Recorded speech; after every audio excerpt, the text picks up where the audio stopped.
Good. Hey, ladies, welcome to another Self-Love Conversations. My name is Gloria Ward, and today we have a fantastic and beautiful woman. Wait until she actually laughs, so the Zoom will pan over. Her name is Miss Ursulline Okonkwo. Did I get that right? Very good. Very, very good. Thank you very much. And she is I can say like we have a guy, Kenny Burns here, a lifestyle specialist. She's a former corporate creative turned a LA content creator. In 2011, she arrived in LA. She went through the School of Hard Knocks. She did what she was supposed to do.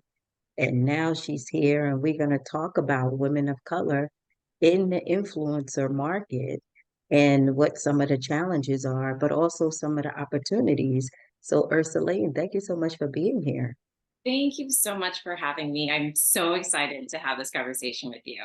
Yeah, absolutely. So, the first thing that I want to talk about is, your journey, right? And what was that like?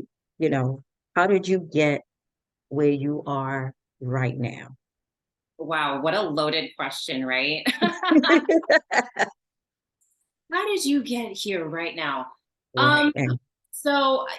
I think that there's obviously so many different ways that we can arrive to an answer to that question because I've had to do a lot in my journey of healing and therapy, and also getting really honest about my why, on why it is that I do certain things and why it is that I've chosen certain paths that honestly, it doesn't matter who the person is that you talk to. No one person would choose a lot of the ways that I've done things. So I think one of the first ways that I have kind of unpacked this is I was coming from a place of deep trauma, that guided a lot of my why. And then outside of the trauma being experienced, so home life, environment, community, outside of that, there is something that a lot of people have where it's just your natural will. And it's not really something that you can just ask for. Sometimes you're just born with this, need that's yearning Mm-hmm. within you. And, a lot of people ignore it. A lot of people ignore it. And for whatever reason, I was just born as a person who is just constantly listening to that will, who's in my soul, like, no, we need to do this. We need to move forward. So yeah, I will say that a lot of how I've, kind of come to manifesting my dream life truly was birthed through trauma. But what drove it, the fuel for it was my internal will, honestly. That's amazing. It's like, you had something to drive you to say that you are going to make sure you do what you need to do to reach your goals, right? Yeah. And a lot of people don't come out of that. So, out of this will, what was it that really made you stick to that? Because a lot of people don't, because they fall into their environment, they fall in love and feel like they need to go a different way. Did that happen to you, or you just knew? Yeah, such a great question because as you're talking, I'm thinking through moments where I have friends who really honestly just don't even know what's going on. Hmm. Don't know that after this dinner, I'm going to be going home to my car and I'm going to be sleeping in my car. So what kept me on my path? So I think one thing that I've had friends who have asked me like, well, why didn't you just go and work, at a McDonald's, or why didn't you just go and do like, at the time in 2011, believe it or not, Uber didn't exist, Lyft didn't exist. Like, we're talking about a time frame where none of these rideshare or quick and easy app-based type of forms didn't exist. I mean, I remember exactly when Uber had even come into existence. So that's on one hand, the more easier routes didn't exist. But on the other hand, kind of opting into the easier routes, doing, serving, I will say that what was pushing me was I had already come from a corporate background and I had given that up to sleep in my car, to actually seek out something better. So to start the story really truly off, I am from Arizona. I'm not originally from Arizona. My bloodline is obviously from Nigeria. But the trajectory of my parents' life, moving us, my parents, at one point, my dad had pursued his degree in the United States, married my mother. They both moved to the United States and then created their lives here, and their lives being my life. And so my choice wasn't to live in Arizona. My choice wasn't to create my whole trajectory of my life in Arizona. And so at one point, when I had finished pageants, pageants were an avenue to get scholarships. It wasn't something that I was doing for the vanity of it. I literally was Googling online looking for scholarships, and that was the thing that came up, Miss Arizona pageant. So once I had been done in this sort of very insular environment, pageantry, I still had a will for more. I still needed more. You know, the pageant life wasn't giving me the more that I needed. And the life in Arizona also wasn't giving me the life that I knew I needed. And that, again, was willed within me to pursue. So when I had made the decision, I put everything in storage. I mean, I'm talking anything that even existed in my life. I had been living on my own in a 1-bedroom all throughout college. So my couches, I sold anything that existed in my home, my TVs, my computers, I put all in storage. And I would just figure out ways that I could either not pay for the storage or figure out ways where it was like a lower income storage, or they had free 6 months, some variation to buy me time so I could pursue what this will was in LA. And when I finally landed in LA, I think there was a lot of shell shock about pricing and about how much things cost in Arizona, especially 13 years ago. Things were not as cheap as they are now. Right. They were not cheap. They were not cheap then, but they were more cheaper than they are now. But comparison to Arizona, it was a huge culture shock. So for me, I wanted something better. The things that were happening for me in Arizona were dead ends, and the will and what was pushing me as I was sleeping in my car and trying to get something better was that I knew that if I settled for something, then the jump off from settling would be far more greater than me waiting, portraying myself as someone who's not sleeping and pursuing the bigger jobs, the bigger goals that I had wanted. So I kind of squeezed a gap there, because I'm sure along our conversation here, we can dive more into some of the. I love it, because what you're basically saying is you decided to bet on yourself. You Yeah. knew that the will that you had inside of you was something greater than your reality of what you were seeing. Yeah. And as you were taking steps, you discovered that you can manifest and create your own reality. And it's not going to be easy, Yeah. but it is something that you are willing to take a chance on, because at the end of the day, you can go get a job. You Yeah. can go get your stuff out of storage. You can go and continue to live the life that you just came out of. That's already by design and set up, Yeah. right? That's just about spending time online all day until something hits, and then you take it. You don't like it, but you do it just to pay your storage, have some place to live and something to eat. Yeah. But you decided to go bet on yourself, live your dream, and you had the will to do that. And because you had the will to do that and to stick with it, you have manifested what you wanted so far, because Yeah. for sure there is so much more. But to this point, Yeah. this is where the dream has come true. So I say kudos to you. Thank you. Kudos to you for that, Thank you. right? Because a Um, lot of people don't do that. A lot of people, that is so scary for so many people, yeah. to the point, Ursulene, where they just deal with their life the way it is, And I know it. and say, and say, I will deal with the devil that I know, Yeah. and this will be it. But Yeah. talk about that sacrifice that you made. What is life like now that you made those sacrifices? Like, what are you experiencing because of that? So I think in order to answer this question, I think that this is a great opportunity to share my manifestation techniques Yeah, and things that I was doing and quirky, crazy things that I would do that to some people it's so insane, but like I'm literally living my dream life now. So it's like, you know what I mean? Like the I Delulu, do. but my Salulu in this in I this. do. Yep. So I think first off, what I'll say is, I will say I had a family member who introduced me. I was 20 years old, and I'll never forget it.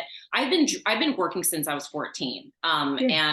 And again, this is kind of going into the same like. I've just always had this will. It's not really something that I'd be able to like teach someone. So there is an internal drive that is driving me. I'll just put that aside. Mhm. And so I had a family member who had introduced me to The Secret. And at the time it was both the book and it was the CD, but I only wanted to watch the CD, the DVD. Right. And those techniques have carried me all these years. So one of the first things that I do is a visualization technique that requires a vision board, but Hmm. I take it a little bit of a step further. So I will take pictures of myself in specific poses that are emulating the thing that I want coming true. Okay. So I'm going to give very specific examples. So, my apartment that I live in now, I live in my dream city and I live in my dream community. And something that I would do every night after I was done with my job is I would put in my GPS driving to my dream city, even though I didn't live there. Yeah. I would go grocery shopping in my dream city. I would bike. I would do anything that made sense to make me feel the feelings as if it already happened. So that was one. So anything that I wanted to accumulate, I would create pictures of myself. I would take poses of myself. And then on my vision board, whatever it was, I would put myself in that scenario. So I do have pictures of me in my dream neighborhood. Another thing I would do is I had these kind of I have different notebooks. I probably have 6 or 7 different notebooks, but one of my notebooks is literally just every area of my life. I'm writing out, I am so happy and grateful that XYZ has already happened. And Hmm. I'm feeling the feelings as if it's already happened. And I'm telling you, I'm doing this while I'm sleeping in my car. I'm doing this while I'm watching, Kevin Hart movies playing in the background so I can feel happiness and laughter while I'm writing down my dream life, while I'm writing down my future life. So writing things down and also visualization, but the vision boards, I would literally take it a step further by drawing myself into them. And then a third thing that I like to do is I do talk to myself a lot and I will have imaginary conversations. It's actually a sign of intelligence. I looked Oh, into this. trust me, I have whole staff meetings. I mean, people look at me crazy. I'll tell you a story in a second. Go ahead. We are. Listen, hey, the Lulu Lulu over here. Like these are my solutions that are coming from my delusions. Mhm. I talk to myself a lot, and I'm usually having these future forward conversations about things like I think I remember at one point I had manifested and like I said, this is something I've been doing for many years. So for Miss Phoenix, when I won Miss Phoenix, I would literally have a conversation as if I was already being interviewed by a news station that I really wanted to be on, and I ended up being on that news station. Like, yeah, thank you so much. Yeah, it was just one of those things where I did this. Like, I'm making up conversations in my head. The thing that a lot of people don't understand is that your brain doesn't understand reality. It only understands what you program in it. And the more that you're programming all of the positive things that you want, your actual physical reality has to manifest what's going on in here. It's not like oh, the world's happening to me. You actually can create your life. And it seems really crazy, but even now, 17 years later of me doing this technique, there are things as a creator, a content creator now, as I'm sending out pitch emails, as I'm, having conversations with people to work with me, it does work. These are things that are happening even now and proven 17 years later. And I have more, like how I manifested my car, how I manifested, my dream friendships. So yeah, I think a lot of answering your question really has to do with how I manifested things, and how I'm living my life now has everything to do with how it is that I have now on autopilot do these techniques to create more and more in my I love you. You know life. why? Because it is something that I talk about all the time. Mhm. And a lot of people think it's airy fairy, but again, when, every day I say to myself, I'm the creator of my own reality. Anything that I want, I can change, right? Anything I want, I can have, I can do. And it's so crazy how when you meet other people who are in sync with you, you just understand everything, because you're saying to yourself, you know what that feels like to really see your life unfold, Yeah. right? And to do the work that's required to do that and not get stuck in your reality. That's the thing, not get stuck in your reality, because that's basically what happens. You're trying to break that block to say, this is only temporary. Where I'm going is what I'm working on, and that's what my mind is going to see. And that's exactly what I am going to put out there to your universe. Yep. So now that you're here, and you're doing your dream job, getting into being an influencer and being in this market, how is that?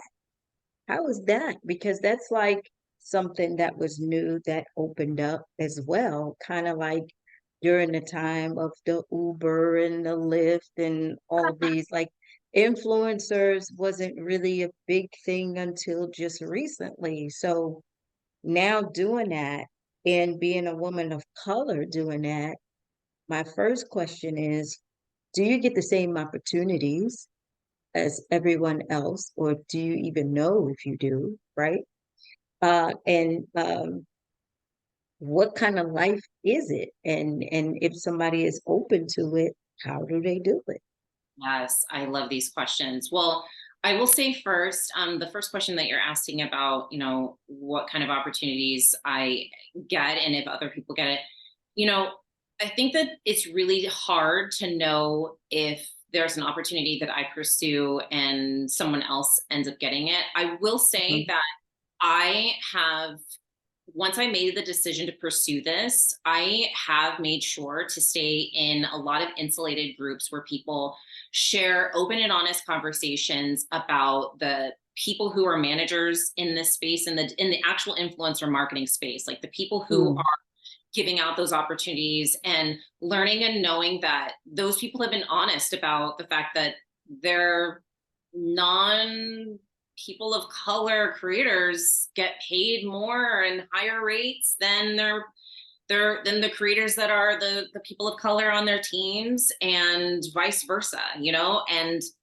I have to say that it's hard to know when I've pitched something and if I'm being ignored because of the fact that I'm a woman of color, and maybe I'm even more vocal about the things that are mm, going on in the world versus someone who's the least affected by a lot of the right. things that go on in the world and isn't vocally speaking about it. I get It's it. hard to say. I even have a pending opportunity right now with a huge brand, a very well known. Everybody uses this brand. I'll just say Yeah. that, and Hmm. this conversation has been going on for almost 5 months now, and there's been a bit of a pause. And so I think ultimately, for me personally, I have found that I'm really lucky because it's important for you as a creator to diversify your skill set. You never want to have your entire opportunity base coming from one platform. And I think, like anybody in any kind of field, you have to diversify your skill sets.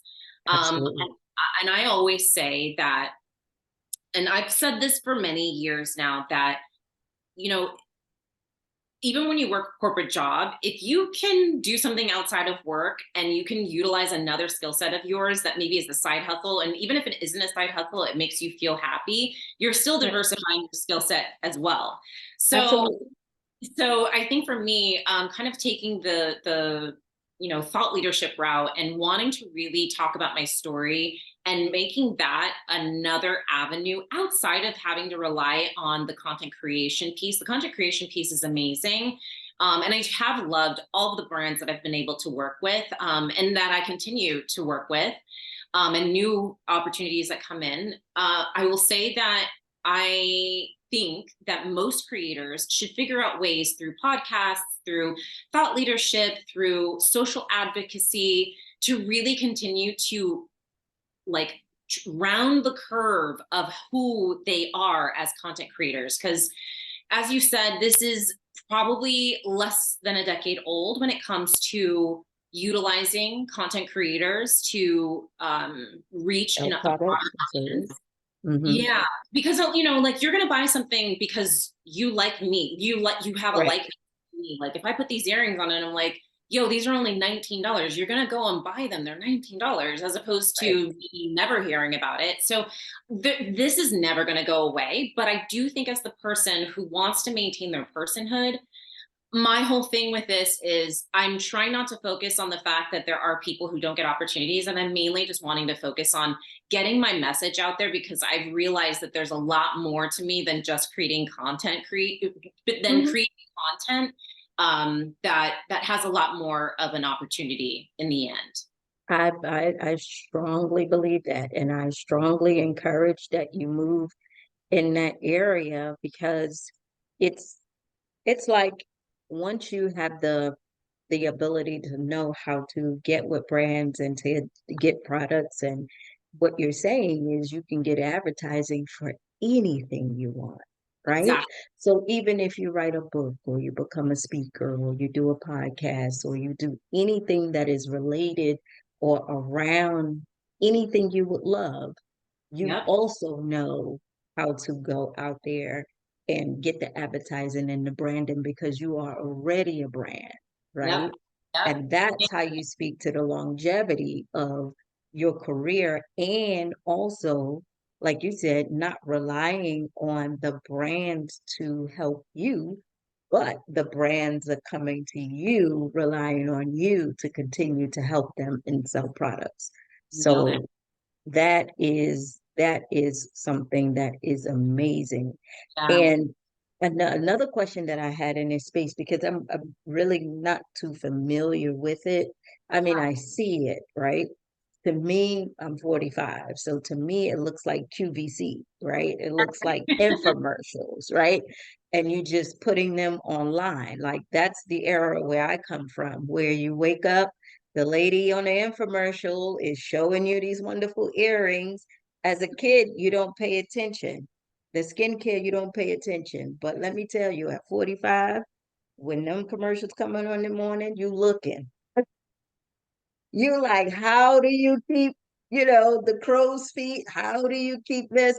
And you looking for different things. But I'm there. how do you have to go out and get your own opportunities, or do the opportunities come to you? Do the brands look for you? Like a person who wants to get into it, if it's a young knowledge professional Right. that's coming in, do they reach out to the brands or does the brands reach out to you?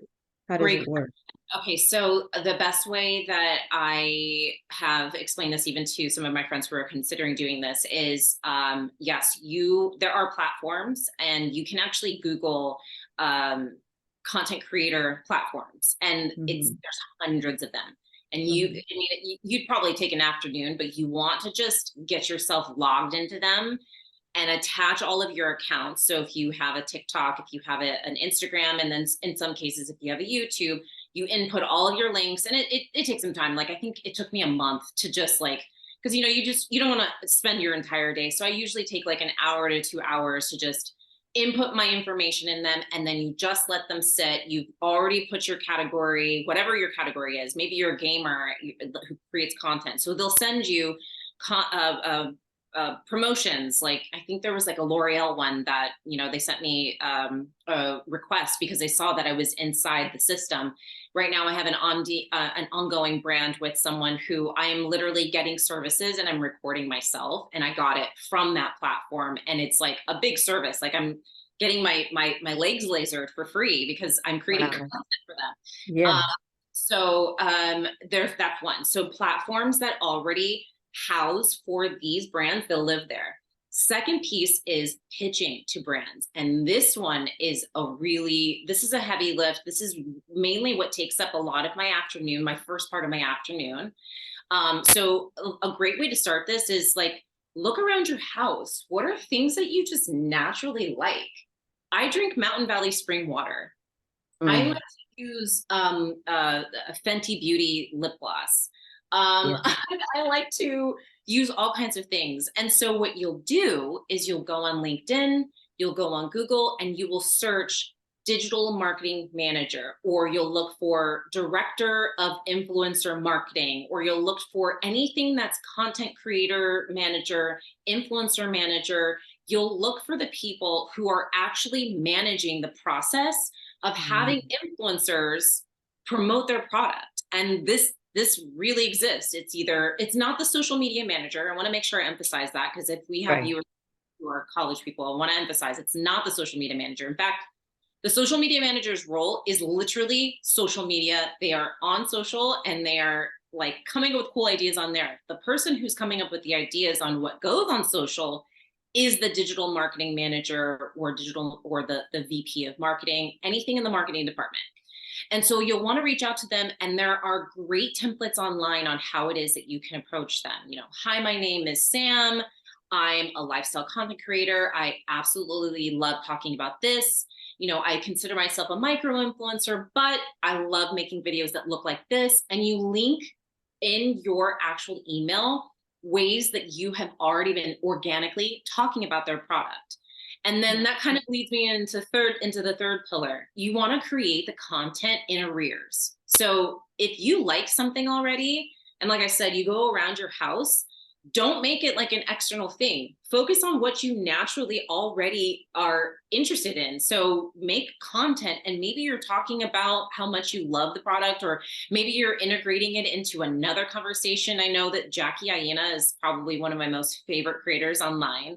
And she Mhm. does this where she's talking about something completely different. She could be talking about her experience at the Beyonce concert, and she is like steaming her bed, and people are like, where did you get that steamer? Where did Mhm. you get that? Where did you get your flip-flops from? And you can see the comments of people just asking her things. It's visually appealing because she's using great content, great lighting, and she's also selling without even having to sell you. So Yeah. those three pillars are the ways that content creators are creating content.